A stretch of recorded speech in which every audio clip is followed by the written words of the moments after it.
Welcome to the Mobile Home Park Mastery Podcast, where you will learn how to identify, evaluate, negotiate, perform due diligence on, finance, turn around, and operate mobile home parks. And now, here is your host, the fifth largest mobile home park owner in the United States, Frank Rolfe. Webster's dictionary defines fairness as impartial and just, without favoritism or discrimination. This is Frank Rolfe of the Mobile Home Park Mastery Podcast. We're talking about the topic that some people want to tell you that life isn't fair, and life really isn't fair in some regards. Children have an innate sense of fairness, but they start to lose that as they're exposed to the world around them, which is kind of a sad commentary. They become jaded by what they see. And in 2023, we are clearly living in a world where fairness is lost and permeates every news story and every world event. Just look around, listen, observe. Politicians are profiting from self-dealing. So you have the very folks who are supposedly watching out for our best interests who have converted the government to a business that sells political influence. You have branches of the government, folks, again, that are working for our best interests that instead restrict free speech to support their own personal causes, which can even alter the course of our elections and what happens in America.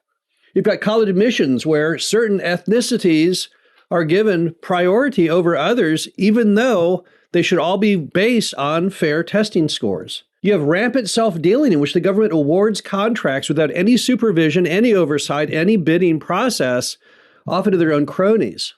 Now, against that backdrop, we have a complete absence of fairness, and what is perceived by some as unfair is business. And business is not unfair. Business, in fact, is the only fair thing there is out there today. Because business is all about access, and the game of business is open to all. So when fairness is often applied to the choice of venue of what business you go to, that's not true. Capitalism, which is what our country is based upon, is based on meritocracy. It's 100% egalitarian. It's the only place in the world in which a penniless immigrant can become a millionaire, and a millionaire heir can lose everything and become penniless. So let's talk about fairness and how fairness relates to business.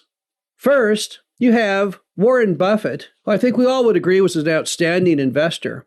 Warren Buffett once said, the interesting thing about business, it's not like the Olympics. You don't get any extra points for the fact that something's very hard to do. So what Warren Buffett is saying is, it may not seem fair to some, as far as some businesses do well and others don't, and some are easy and others are difficult, but that's just part of the venue you choose. There's nothing to do with true fairness, which is access. Also, Warren Buffett has often talked about a moat.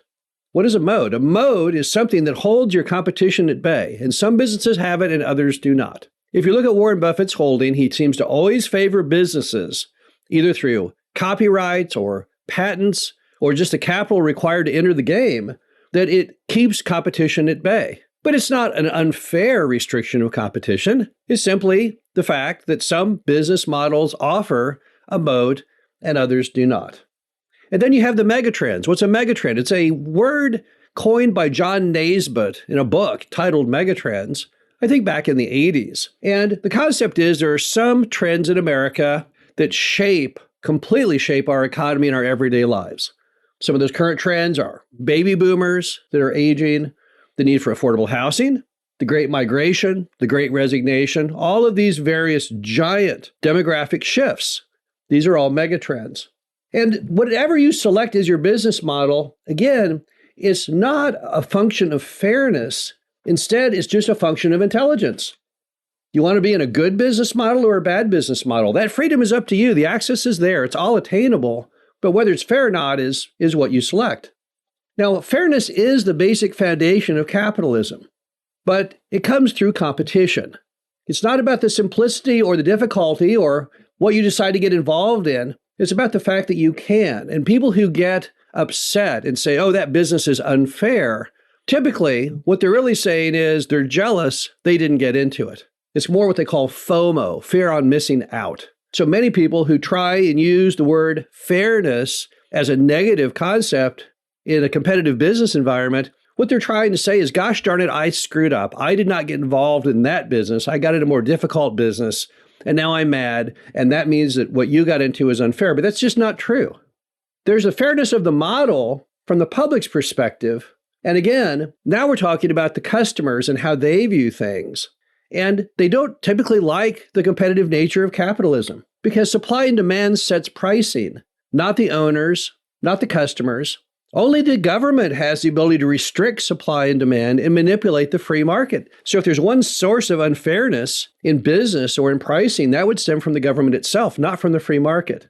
In the absence of the government's controls, fairness rules the land via the concept of free trade, and supply and demand always sets the price.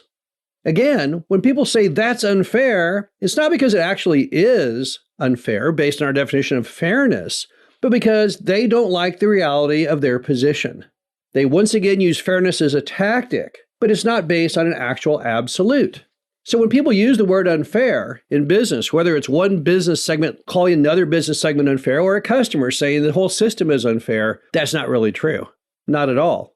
So if the unfairness of being smart and choosing the correct niche is ever present and available to you and part of our capitalist society, then how do you take advantage of your position in 2023 and beyond? How do you jump into that competitive game, that competitive spirit? Well, the first is to invest in smart strategic assets with a moat. And of course, I feel the best moat in American industry is the mobile home park sector. Why is that? Well, because they haven't allowed new mobile home parks to be built in half a century, and they never will again.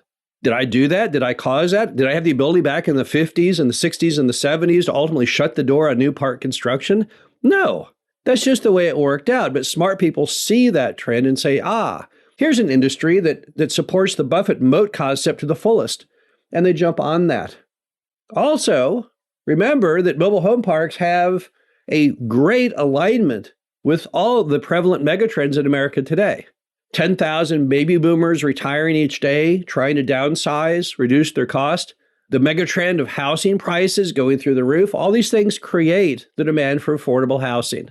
The great migration, moving people out of the urban core, out into the suburbs and the exurbs where all the mobile home parks exist. Well, I didn't cause that either. Just a fact of life that is what's going on.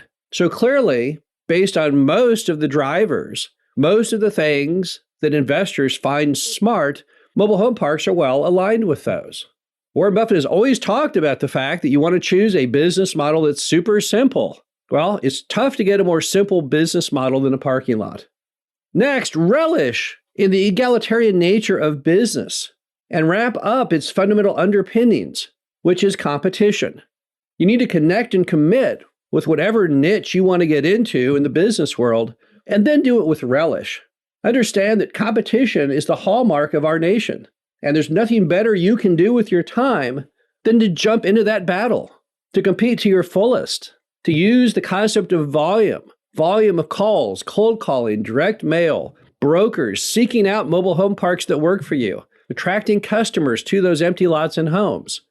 Follow with that, embrace that, and ignore false cries of unfairness. They're simply meant to confuse and distract you from what's actually completely fair.